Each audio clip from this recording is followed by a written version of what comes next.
महाराष्ट्र की सियासत में आज थप्पड़ की गूंज बड़ी सुनाई दे रही है। कभी शिवसेना के बड़े नेता रहे नारायण राणे के खिलाफ आज शिवसैनिक सड़कों पर हैं। महाराष्ट्र के मुख्यमंत्री उद्धव ठाकरे के खिलाफ थप्पड़ मारने की भाषा को शिवसेना ने बहुत बड़ा मुद्दा बना लिया है। आज सुबह से शिवसैनिक नारायण राणे के बयान के खिलाफ सड़कों पर उतर आए हैं। दोपहर होते होते तो राणे को गिरफ्तार भी कर लिया गया। राणे के बयान के खिलाफ शिवसेना आज जगह जगह प्रदर्शन कर रही है। कल्याण और नासिक में बीजेपी के दफ्तर में तोड़फोड़ की गई है। बीजेपी इस कदम को संविधान के खिलाफ बता रही है। बीजेपी अध्यक्ष जेपी नड्डा ने अब से कुछ देर पहले एक ट्वीट किया और उन्होंने कहा कि नारायण राणे की गिरफ्तारी संवैधानिक मूल्यों का हनन है। इस तरह की कार्रवाई से ना तो हम डरेंगे ना दबेंगे। उन्होंने कहा है कि आशीर्वाद यात्रा को जो जन समर्थन मिल रहा है उससे कहीं ना कहीं बौखलाहट है। दूसरी तरफ शिवसेना नारायण राणे को मोदी कैबिनेट से बाहर करने की मांग कर रही है। आखिर राणे की गिरफ्तारी पर शिवसेना बीजेपी की जंग जाएगी कहां? बोलायचा अधिकार तरी आहे का? बाजूला म्हणा एखादा सेक्रेटरी ठेवा आणि विचारून बोल, त्याशी नाही काय? किती वर्ष आली देशाला स्वतंत्र? हीरक महोत्सव काय हे असतं तर कानाखाली चढवले। एक आहे देशाचं तुम्हाला स्वातंत्र्य दिनाची माहिती नसावी।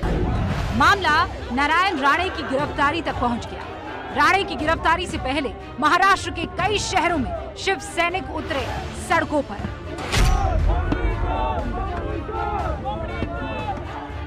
राणे की गिरफ्तारी से पहले महाराष्ट्र के कई शहरों में शिव सैनिक सड़कों पर उतर गए। मुंबई, नासिक, औरंगाबाद, सांगली और चिपलून में शिव सैनिकों ने नारायण राणे और बीजेपी के खिलाफ गुस्सा उतारा। मुंबई में जहां नारायण राणे के घर के बाहर शिव सैनिकों और बीजेपी कार्यकर्ताओं में जबरदस्त भिड़ंत हुई, उधर नासिक में बीजेपी के दफ्तर को शिव सैनिकों ने निशाना बनाया। मुंबई के जुहू में नारायण राणे का घर तो मानो युद्ध के मैदान में बदल गया। राणे के खिलाफ प्रदर्शन के लिए शिव सैनिक पहुंचे तो बीजेपी के कार्यकर्ताओं से उनकी भिड़ंत हो गई। उसके बाद दोनों पार्टियों के कार्यकर्ताओं ने एक दूसरे को निशाना बनाया। बीजेपी का झंडा है और दूसरी तरफ वहां पर पीछे की तरफ शिव सैनिक हैं, बीच में पुलिस है, लेकिन पुलिस यहां पर अपर्याप्त जान पड़ रही है। शिवसेना राणे के बयान को लेकर बीजेपी पर निशाना साध रही है तो बीजेपी मजबूती से नारायण राणे के साथ खड़ी है। वो व्यक्ति नहीं है, एक इंस्टीट्यूट है, राज्य के मुख्यमंत्री है। मुख्यमंत्री को मार दूंगा, ऐसे मारूंगा वैसे मारूंगा, तो भाषण ये बीजेपी का संस्कार है, ये बीजेपी का कल्चर है। ये कोई नई बीजेपी बन गई है क्या? मोदी जी ने, अमित शाह जी ने कौन सी बीजेपी खरीदी? जिस तरह से केंद्रीय मंत्री नारायण राणे मुख्यमंत्री के प्रति भाषा का प्रयोग कर रहे हैं, कान के नीचे थप्पड़ मारने की बात कर रहे हैं, हमें लगता है कि ये मुख्यमंत्री का नहीं पूरे महाराष्ट्र का अपमान है। हिंदी में कहावत है, सैया भय कोतवाल तो डर काहे का। तभी सैया ही कोतवाल है ना, तो ऐसी चीजें होगी, लेकिन उससे हम तो डरने वाले लोग नहीं है। भारतीय जनता पार्टी वक्तव्य का समर्थन नहीं करेगी, पर व्यक्ति का समर्थन पूरे तरीके से करेगी। भारतीय जनता पार्टी नारायण रावजी राणे इनके पीछे पूरी ताकत से खड़ी रहेगी। नारायण राणे की गिरफ्तारी के बाद महाराष्ट्र में बीजेपी शिवसेना के बीच जंग और तेज होना अब तय है।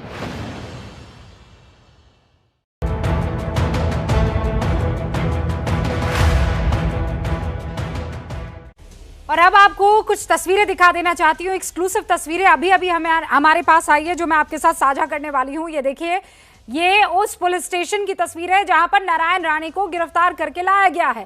तादाद में उनके समर्थक भी मौजूद है, पुलिस अधिकारी आपको दिखाई दे रहे हैं। शायद किसी तरह की कोई तू मैं भी हो रही है, लेकिन इस तस्वीर में देखिए, अच्छा, हाथ में खाने की थाली भी दिख रही है। अब ये कहां और किस बात को लेकर बहस छिड़ गई है? ये नारायण राणे खाना खाने के लिए वहां पर शायद हाथ में थाली लिए बैठे हुए हैं। एक जगह वो कुर्सी पर बैठे हैं, दूसरी तरफ पुलिस से कुछ लोग बात कर रहे हैं। मानो ऐसा लग रहा है कि नारायण राणे के नजदीक जाने से इन पुलिस कर्मियों को रोका जा रहा है।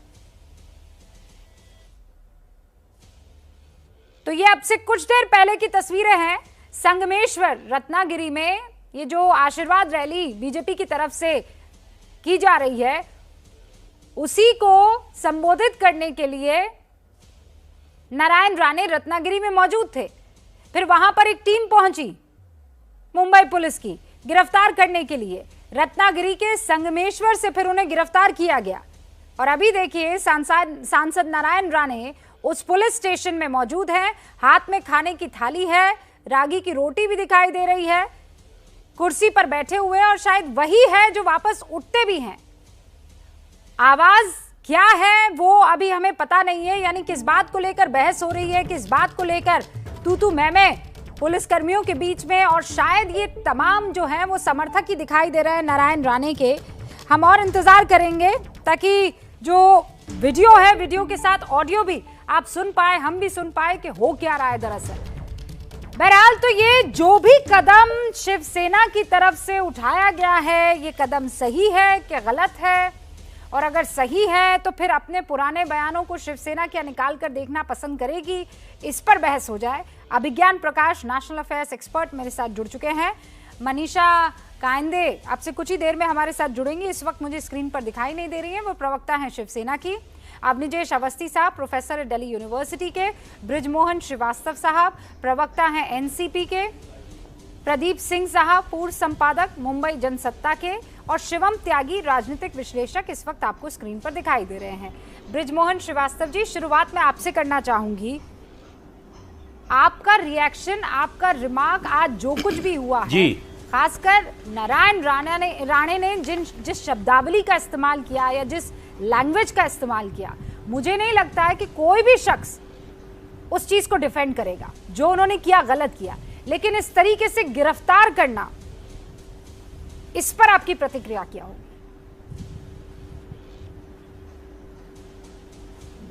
देखिए, इसमें मेरी बहुत स्पष्ट प्रतिक्रिया है। देश में कोई भी व्यक्ति कानून के ऊपर नहीं है, और यह बात उस हर आदमी को समझना चाहिए, खास तौर से उन लोगों को जो संवैधानिक पदों पर बैठे हैं और जो शपथ लेकर केंद्रीय मंत्री बनकर बैठे हैं। उनको सबसे पहले इसकी गंभीरता पे ध्यान देना चाहिए था। जिस प्रकार से उन्होंने जो बात कही है, उस पर जो धाराएं लगती हैं, उस पर कार्रवाई हो रही है तो क्या गलत है, और उस कार्रवाई के अंतर्गत यदि उनकी गिरफ्तारी होती है तो बिल्कुल होना चाहिए। आप देखिए कि अभी पश्चिम बंगाल में क्या हुआ था। पश्चिम बंगाल में 2 मंत्रियों को गिरफ्तार किया गया था जो कि वहां के राज्य मंत्री थे।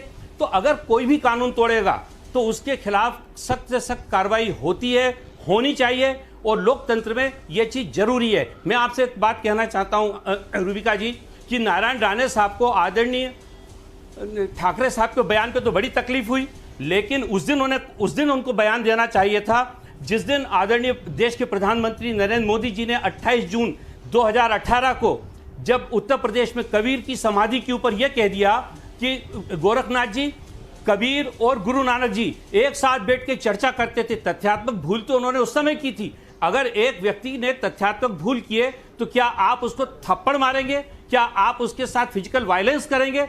यह सबसे घोर निंदनीय कृत्य है जो नारायण जी ने किया है, और इससे पता लगता है कि भारतीय जनता पार्टी का चाल चरित्र और चेहरा क्या है। मैं आपको एक और बात कहना चाहता हूं, मुझे बिल्कुल आश्चर्य नहीं है उनकी इस भाषा पे। जिस केंद्रीय मंत्रिमंडल में 42% लोग आपराधिक छवि के हों, वहां के केंद्रीय मंत्रियों से आप इस प्रकार की भाषा के अलावा और क्या अपेक्षा करेंगे? अच्छा। मैं सोचता हूं कि इस मामले पे पूरे देश को गंभीरता से विचार करना चाहिए, और भारतीय जनता पार्टी के सारे नेतृत्व को इस कृत्य के लिए माफी मांगना चाहिए। स्क्रीन पर रखिए। सुनिए बृजमोहन जी, मैं आपको शब्दशः हूबहू जो कहा था वो पढ़कर सुना रही हूँ, मुझे बताइएगा, गैस कीजिएगा। अभी खेल चल रहा है, हाँ, गैस कीजिएगा। कौन बनेगा करोड़पति समझ लीजिए आप, ठीक है? गैस कीजिएगा ये किसने कहा। कल आदित्यनाथ आए थे। योगी? अरे ये तो भोगी है, मुख्यमंत्री की कुर्सी पर बैठता है, ये कैसा योगी? ये गैस का गुब्बारा है। चप्पल पहनकर शिवाजी महाराज की प्रतिमा पर हार पहना रहा था, उसी चप्पल से इसे मारना चाहिए। ये शानदार वक्तव्य किसने दिया था?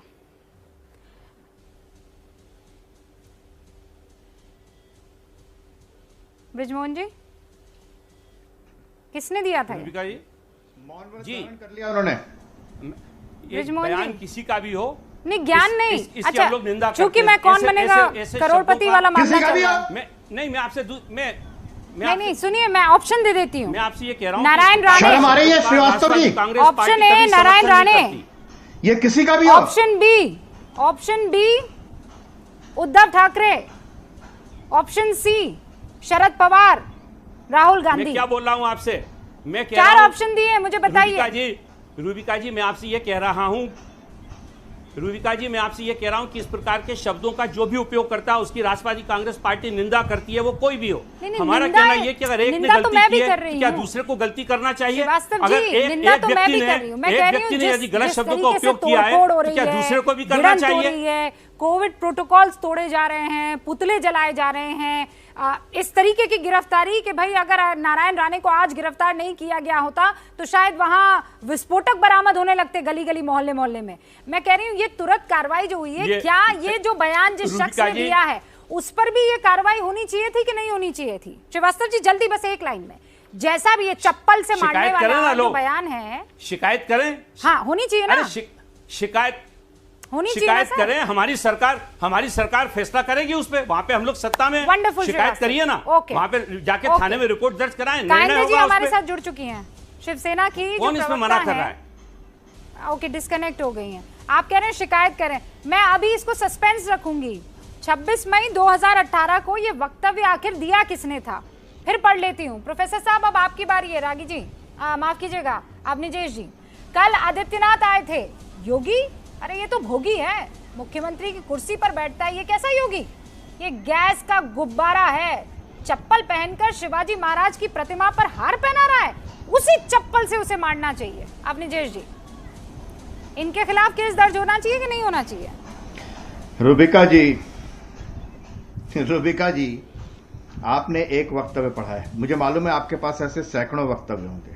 राहुल गांधी ने प्रधानमंत्री को कहा है इसको तो रिवर्स डंडे लेकर के मारेंगे। मैं एक जिनके सामने आप नतमस्तक हुए खड़े हैं ना, गलत तथ्य मत दीजिए, घुटनों के बल बैठे हैं, घुटनों के बल बैठे कहा गया था कि अरे छोड़िए ना, आपको शर्म नहीं आती? आपको शर्म नहीं आ रही है वक्तव्य सुनने के बाद? आपने आपको शर्म आ रही है? आपको शर्म आ रही है? आपको शर्म आ रही है? प्रोफेसर होने के बाद आप शिक्षक का काम करते हैं, आपको डूब मरना चाहिए। आप नारायण राणे के थप्पड़ मारने के वक्तव्य को समर्थन दे रहे हैं, आप गलत बात कर रहे हैं। आपको शिक्षक होने का अधिकार नहीं है, आपको प्रोफेसर होने का अधिकार नहीं है, आपको बाहर कर देना चाहिए, शर्म आपको आनी चाहिए।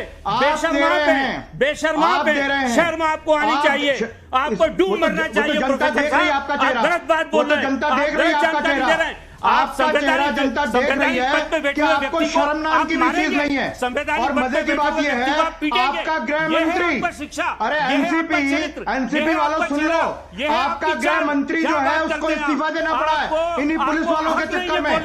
इन्हीं पुलिस वालों के चक्कर में इन्हीं पुलिस वालों ने कहा कि 3 करोड़ रुपए मांगता है उससे, 100 करोड़ रुपए की, 100 करोड़ रुपए मांग रहा था आपका गृह मंत्री, आपका गृह मंत्री, और ईडी के सामने पेश नहीं होता, उसके खिलाफ एफआईआर है ना।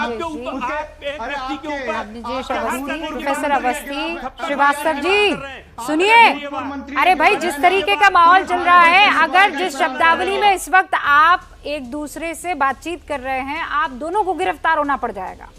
आप समझ रहे हैं जिस तरीके की शब्दावली? नहीं तो रुकिए, नहीं अरे रुक जाइए। मैं कह रही हूँ कि आप दोनों इसी तरीके से एक दूसरे पर आक्षेप लगा रहे हैं, एक दूसरे पर इसी, मैं फिर उसी बात पर आ रही हूँ कि अगर ये इतना खतरनाक क्राइम था, और मैं फिर कह रही हूँ श्रीवास्तव जी, आप बहुत अरसे से मेरे साथ डिबेट करते आ रहे हैं, जो गलत है वो गलत है। मैं ये नहीं कह रही हूं कि नारायण राणे ने जो कहा उन पर फूल बरसाने चाहिए, स्वीकार कर रहा हूं, बिल्कुल नहीं। नारायण राणे उनको संसदीय भाषा का इस्तेमाल करना चाहिए था, वो एक देश के मुख्यमंत्री के लिए बोल रहे थे, तो उनको उस कुर्सी की इज्जत करनी चाहिए थी। आई अंडरस्टैंड, पर आप मुझे ये तो बताइए इन भाई साहब का क्या करना चाहिए जिन्होंने कहा था उसी चप्पल से उसे मारना चाहिए? ये योगी नहीं, ये भोगी है। क्या करें शिवम त्यागी? मैंने आपसे कहा रूबिका जी मैंने कहा कि इसकी राष्ट्रवादी कांग्रेस पार्टी निंदा करती है और इसके खिलाफ कार्रवाई होनी चाहिए। मैंने कब कहा कि नहीं होना चाहिए? ये तो बताइए, ये कहा किसने है? तो राणे की निंदा कर देते हैं आप। ये कहा किसने? पढ़ के आप सुना रही है, बताऊं मैं? आप बताइए ना किसने? मोहन जी मैं तो कह रहा हूं कि कोई भी हो जाए, मैं तो ये कह नहीं रहा कि एक्स या वाई, मैं इसीलिए नाम नहीं बता रही। कोई भी हो, नहीं उसकी गिरफ्तारी होनी चाहिए, है ना? कोई भी हो उसकी गिरफ्तारी होनी चाहिए। मैं बगैर नाम जाने, रूबिका जी बगैर नाम जाने मैं कह रहा हूं कि गिरफ्तारी होनी चाहिए। क्यों नहीं होना चाहिए? रिपोर्ट दर्ज कराइए, गिरफ्तार कराइए, जैसे इनके साथ हुआ है। कानून सबों के लिए समान है मैडम। कानून आपके और मेरे लिए भी उतना ही है जितना कि नारायण राणे साहब या उस प्रकार का वक्तव्य देने वाले पे है। तो पक्का योगी आदित्यनाथ को इस शख्स को गिरफ्तार कर लेना चाहिए जिसने ये कहा है। श्रीवास्तव जी, मैं आपकी फैन हो गई हूं। रिपोर्ट दर्ज कराएं हाँ दर्ज कराएं, जांच होगी, उसमें क्या है, गलत क्या है? गिरफ्तारी तो होनी चाहिए ना। इस तरीके की शब्दावली का इस्तेमाल अगर कोई शख्स करेगा तो गिरफ्तारी होनी चाहिए ना श्रीवास्तव जी। निश्चित रूप से केस रजिस्टर्ड हो, नियमानुसार कार्रवाई हो और उसके बाद गिरफ्तारी अगर होना है तो गिरफ्तारी हो, उसमें गलत क्या है? अच्छा, बोलने तो के पहले आदमी को सोचना चाहिए कि उनको कंप्यूटर जी जवाब देंगे करना है। अब कंप्यूटर जी जवाब देंगे। बृजमोहन श्रीवास्तव जी, ऑप्शन 2 उद्धव ठाकरे जी बोलिए। 26 मई 2018 को बयान दिया था। पर इसमें ये तो रूबिका ये बताइए इसमें इनाम क्या है, ये तो बताइए। अगर आप जब नहीं इनाम नहीं, मैं तो ये कह रही हूँ कौन बनेगा करोड़पति है। मैं आपकी सच्चाई के आगे मैं नतमस्तक होगी। आपने कहा गिरफ्तार होना चाहिए, मैंने नाम का खुलासा कर दिया। नाम है उद्धव ठाकरे। 26 मई 2018 को उन्होंने योगी आदित्यनाथ के लिए इस तरीके का बयान दिया था, तो गिरफ्तार हो जाना चाहिए उद्धव ठाकरे को। रूबिका जी मैं ये कहना चाहता हूं कि आदरणीय उद्धव ठाकरे एक बहुत ही शालीन राजनेता हैं। मैं आपसे कह सकता हूं कि उन्होंने ये बात नहीं कही होगी, लेकिन फिर भी यदि उन्होंने कहा है तो योगी आदित्यनाथ जी को रिपोर्ट दर्ज करानी चाहिए। जो पीड़ित व्यक्ति है उसको रिपोर्ट दर्ज करानी चाहिए। आप निंदा नहीं कर रही है प्रदीप जी, निंदा नहीं कर रहे। नाम पता करने के बाद अब ये कह रहे मैं निंदा भी नहीं करूंगा, अब शालीन कहूंगा उनको। अभी शालीन है। मैं आपसे ये कह रहा हूं, आप बहुत अच्छे निश्चित रूप से शालीन व्यक्ति हैं। हाँ, शालीन व्यक्ति से कोई इनकार नहीं कर सकता। तो देखिए, जो भी चप्पल जूते से मारने की बात करे जी मैं ये कह रहा हूँ वो शालीन नहीं है ना। आपने पहले कहा, नारायण राणे ने कहा कि वो थप्पड़ मारेंगे, तो ये शालीनता नहीं थी। प्रदीप जी, मैं इस चीज को इसलिए अब तक रोके रखी थी। अगर मेरी पार्टी का, मेरी टीम का शख्स है तो वो शालीन होगा, चाहे वो कितनी भी भद्दी लैंग्वेज का इस्तेमाल कर ले। पर सामने वाले ने कुछ कहा तो फिर वो गिरफ्तार होगा। मैंने क्या कहा रूबिका जी, मैंने ये कहा है कि देखिए रूबिका जी, आज की राजनीति की योगीनाथ जी को रिपोर्ट दर्ज करानी चाहिए। ओके श्रीवास्तव जी, सुना मैंने। प्रदीप जी। रूबिका जी, आज की राजनीति की समस्या ये है कि एक गलत पर आप चुप हो जाते हैं, दूसरे गलत पर आप मुखर हो जाते हैं, तब आपकी क्रेडिबिलिटी पर सवाल उठ जाता है। जो गलत है उसको हर हाल में गलत कहिए, जो सही है उसको सही कहिए, कोई दिक्कत नहीं होगी कभी। लेकिन एक गलत पर आप चुप हो जाएंगे इसलिए कि हमको ये सूट नहीं करता राजनीतिक रूप से, तो फिर समस्या पैदा होती है। दूसरी बात, शिवसेना की राजनीति ऐसी ही है। उसकी स्थापना के समय से आज तक हिंसा की राजनीति, गाली गलौज की राजनीति, अपने विरोधियों के अपमान की राजनीति, ये स्वाभाविक है उनके यहाँ। नारायण राणे ने जो कुछ कहा है, मेरा मानना है कि पूर्व मुख्यमंत्री और केंद्रीय मंत्री होने के नाते उनको अपनी भाषा का ध्यान रखना चाहिए, भाषा पर संयम होना चाहिए। वो एक संवैधानिक पद पर हैं और दूसरे संवैधानिक पद पर बैठे व्यक्ति के बारे में जब बात कर रहे हैं तो इस बात का ख्याल रखना चाहिए कि वो कानून और संविधान के दायरे में रहें। दायरे से बाहर जाते हैं, अगर क्या उन्होंने कहा ही है, दायरे से बाहर जाते हैं, उनके खिलाफ कानूनी कार्रवाई होनी चाहिए, FIR होनी चाहिए, यहाँ तक ठीक है। लेकिन अभी 10 दिन पहले सुप्रीम कोर्ट ने कहा है, पुलिस को फटकार लगाई है कि आपके पास गिरफ्तारी का अधिकार है। इसका ये मतलब नहीं है कि आप सीधे गिरफ्तार कर लें। यहां तो FIR दर्ज हुई और गिरफ्तारी हो गई। इतना त्वरित अगर महाराष्ट्र में जो है वो कानून व्यवस्था लागू हो रही है तो फिर तो इससे बढ़िया प्रदेश कोई है ही नहीं। फिर तो महाराष्ट्र में कोई कानून व्यवस्था की समस्या ही नहीं होनी चाहिए। हमको तो याद आ रहा है कि पालघर में साधुओं की हत्या का मामला कितने दिन में गिरफ्तारी हुई थी। अभिज्ञान आज थोड़ा कम समय तक हमारे साथ रहेंगे और इसीलिए अभिज्ञान, मैं ब्रेक लूं उससे पहले आपसे एक बहुत क्लियरली चीज को समझना चाह रही हूँ। अगर आप थोड़ा पीछे की तरफ देखें 2014 के बाद से, तो उस लिहाज से तो मुझे लगता है कि आधी कांग्रेस जो है वो सलाखों के पीछे वो चली जानी चाहिए थी।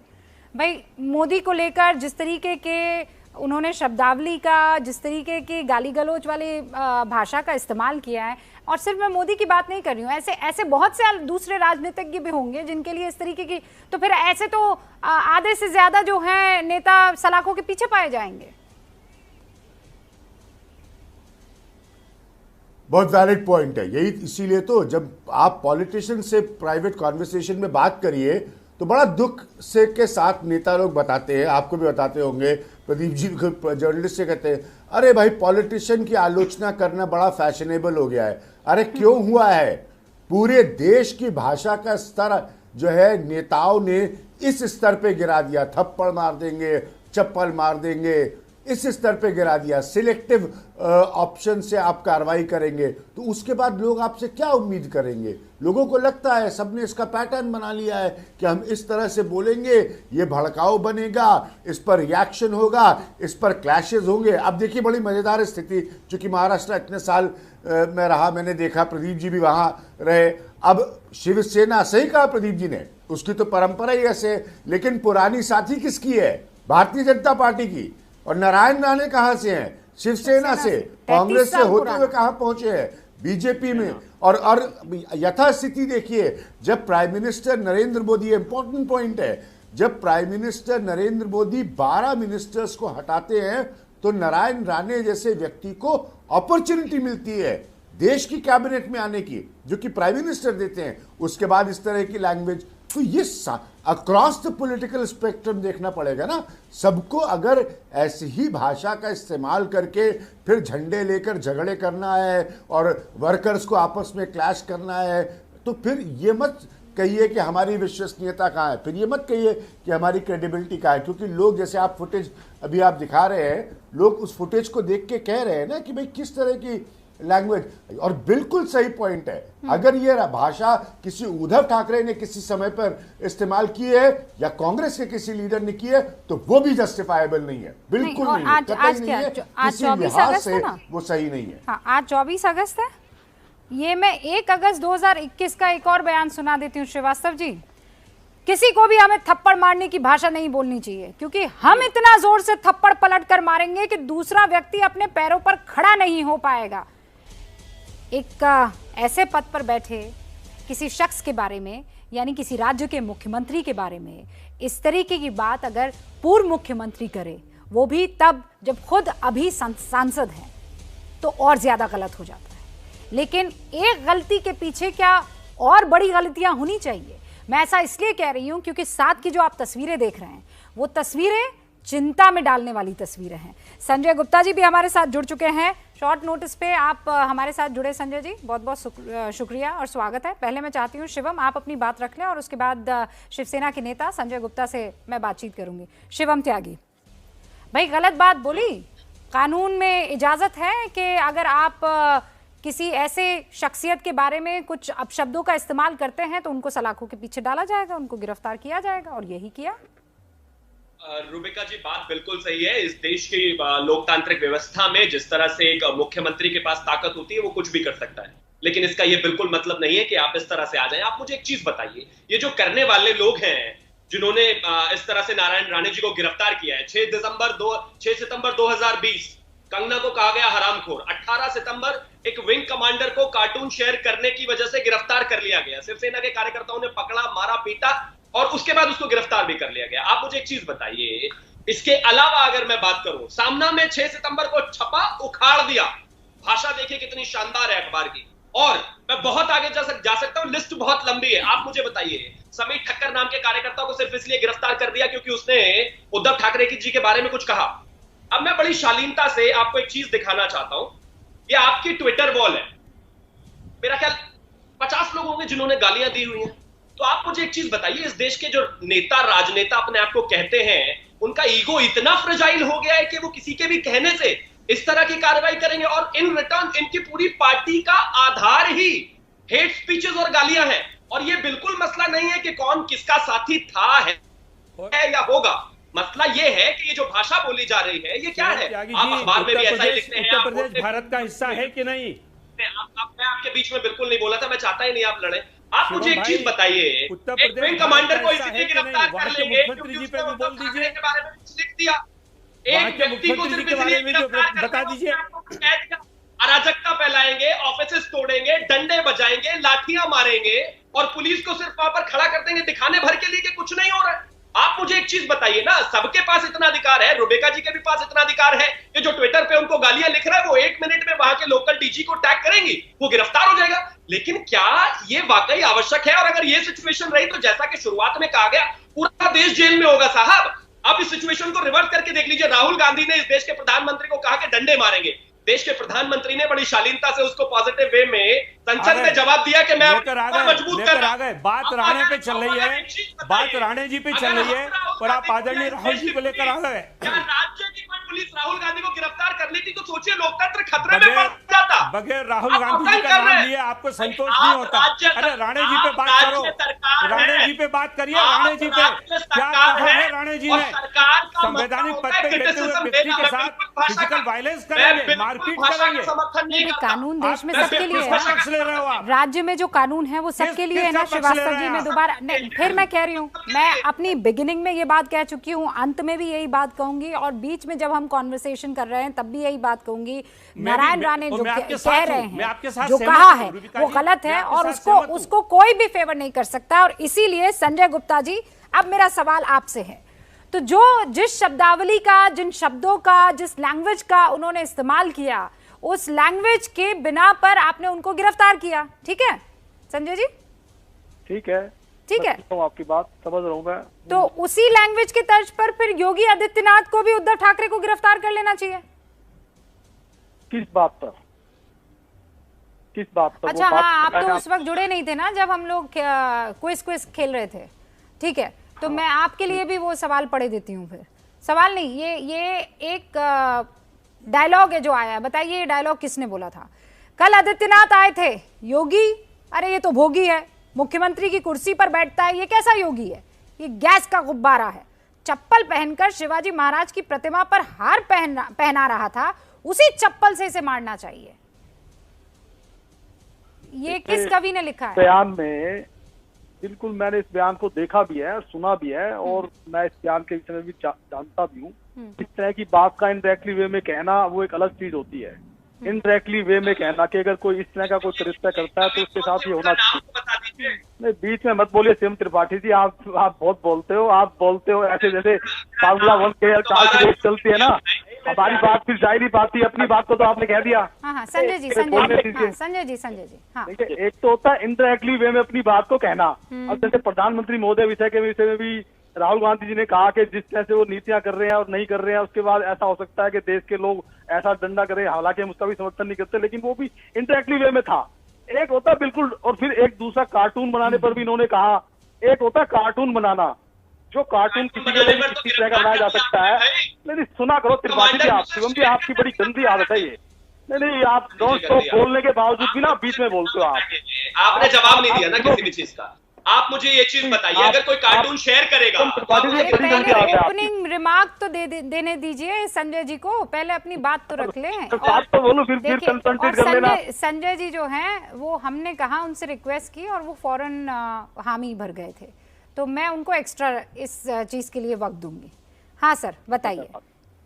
तो एक होते है कुछ बात को इनडायरेक्टली वे में कहना और कानून की बारीकियों को समझने की भी जरूरत है कि किसने किस तरह से किसी बात को कहा। एक होता है डायरेक्टली इस बात को कहना कि मैं झापड़ लगाऊंगा या थप्पड़ मारूंगा, इस तरह की बात है केंद्रीय मंत्री किसी मुख्यमंत्री के लिए कहे, ये बात तो बिल्कुल भी शोभा नहीं देती। नहीं, व्याख्या कीजिए संजय जी, एक सेकेंड। तो एक तो ये है कि मैं आपसे कहूं कि एक थप्पड़ मारूंगी तो आप मुझे गिरफ्तार कर सकते हैं, और एक ये है कि आपको एक थप्पड़ लगना चाहिए तो उसमें गिरफ्तारी नहीं होगी। मतलब ये दो अलग अलग चीज है ना, फर्क है, दो बातें फर्क है। अगर कोई ये कहता है कि भाई इसने ये काम गलत किया है और जो ये काम गलत किया है इसके लिए इसको सजा मिलनी चाहिए, इसके लिए ये होना चाहिए, वो एक अलग चीज है। लेकिन सजा कहाँ, चप्पल से मारना चाहिए उन्होंने कहा, योगी को भोगी कहा, गैस का गुब्बारा कहा, मुख्यमंत्री कुर्सी पर बैठता है, तो मतलब ये शब्दावली ठीक है, अच्छी है। एक बात, आप एक बात और भी सुनिए इस विषय में। उसके बाद योगी जी ने क्या कहा था, योगी जी ने जिस शालीनता के साथ उस बयान का जवाब दिया था वो जिस तरह का बयान उद्धव जी ने दिया था, उसके बाद योगी आदित्य जी ने जिस तरह से उनको कन्फ्रंटेड किया था, इसी शैली के अंदर उसको कन्फ्रंटेड किया जाना चाहिए था। ये दोनों नेताओं ने एक दूसरे की बात को बहुत अच्छे से समझा था, मगर ये नारायण राणे जी का बयान बिल्कुल गलत है, ये स्ट्रेट फॉरवर्ड गलत है। एक तो होता है किसी को धमकी देना, एक होता है किसी को मारना, और एक होता है किसी को कहना कि उसके साथ ऐसा होना चाहिए। ये दोनों बातों में फर्क है, इन बारीकियों को आप मिक्स नहीं कर सकते आप। इतनी गहरी बात संजय जी ने कही, आपको समझ में आई? एक होता है डायरेक्टली मारना, एक होता है किसी को वाया वाया मारना। आपने डायरेक्टली मारने की कैसे बात की? अच्छा रुकिए एक second, Rahul Gandhi press conference कर रहे हैं। संजय जी रुकिए एक सेकंड। बेचने मतलब प्रधानमंत्री ने सब कुछ बेच दिया। अब मैं ये हिंदुस्तान के युवाओं से कहना चाहता हूं,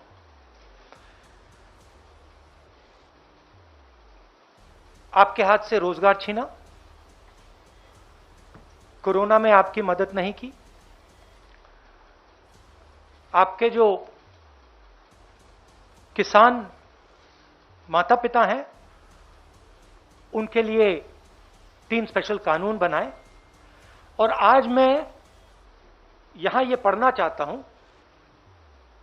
कि प्रधानमंत्री अपने मित्रों को हिंदुस्तान का क्या क्या बेचकर दे रहे हैं, और इसको पढ़ने से आपको पता लग जाएगा, मुझे कहने की भी जरूरत नहीं होगी कि कौन सा एसेट किसको जा रहा है, और ये जो सिलेक्शन किया गया है ये किन लोगों के लिए किया गया है और किस प्रकार से उनको फ्री गिफ्ट दिया जा रहा है। तो शुरुआत करता हूं मैं रोडवेज। 1.6 लाख करोड़ रुपीस का gift, 26,700 kilometre national highways. Railways जो इस देश की रीढ़ की हड्डी है, जिसके बिना भाइयों और बहनों देश के गरीब लोग एक शहर से दूसरे शहर में नहीं जा सकते। आज जो लोग ट्रेन में बैठे हैं, आप सुनिए, 1.5 लाख करोड़ रुपए रेलवेज, 400 स्टेशन, 150 ट्रेनें, रेलवे ट्रैक और वुडशेड। और जो हमारे रेलवेज के एम्प्लॉई हैं, आप भी बात समझ लीजिए, जब ये रेलवे से छीनकर किसी प्राइवेट एंटिटी को दिया जाएगा तो आप समझ लीजिए आपके रोजगार का क्या होने वाला है। मुझे समझाने की जरूरत नहीं है। उसके बाद special gift power transmission, 42,300 circuit kilometres of transmission network. Power generation, 6,000 megawatt hydro solar wind assets from NHPC, NTPC, NLC. National gas pipeline, 8,000 kilometre GAIL की पाइपलाइन। किसको जा रहा है आप जानते हो। Petroleum pipeline, 4,000 kilometre Indian Oil Corporation and HCL की pipeline. Telecoms, 2.86 lakh kilometre of Bharat net fibre optic network. BSNL and MTNL के टावर्स। वेयर हाउसिंग, किसान भाई आप इसको अच्छी तरह सुनिए, वेयर हाउसिंग 29,000 करोड़ रुपीस की warehousing. 210 lakh metric ton food storage.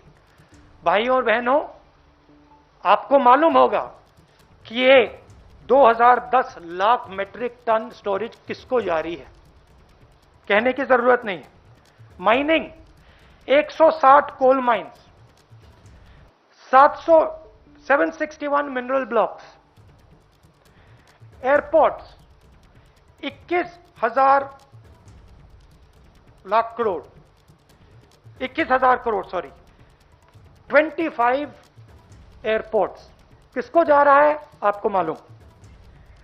Ports 13,000 crore, 31 projects, 9 ports किसको जा रहा है आपको मालूम।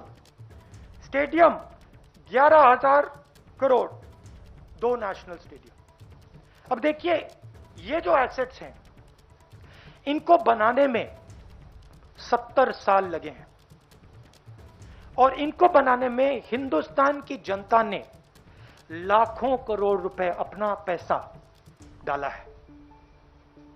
ये पूरा का पूरा 3-4 लोगों के हवाले किया जा रहा है। आपसे कहा जा रहा है भाइयों और बहनों, क्या नाम दिया इसका, वो क्या कहते हैं, नहीं वो एक लाइन थी, नेशनल मोनेटाइजेशन पाइपलाइन। ये आपका भविष्य है, ये जो आपका भविष्य है इसको बेचा जा रहा है, इन 3-4 उद्योगपतियों को गिफ्ट दी जा रही है। रियलिटी है।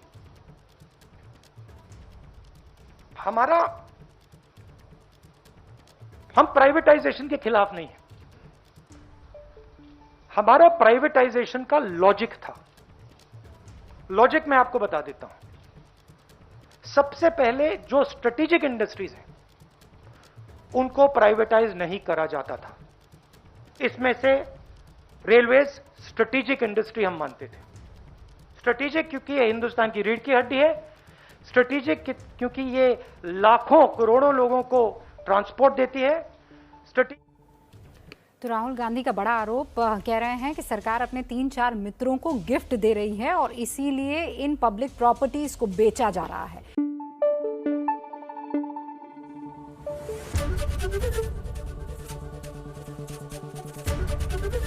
एबीपी न्यूज आपको रखे आगे।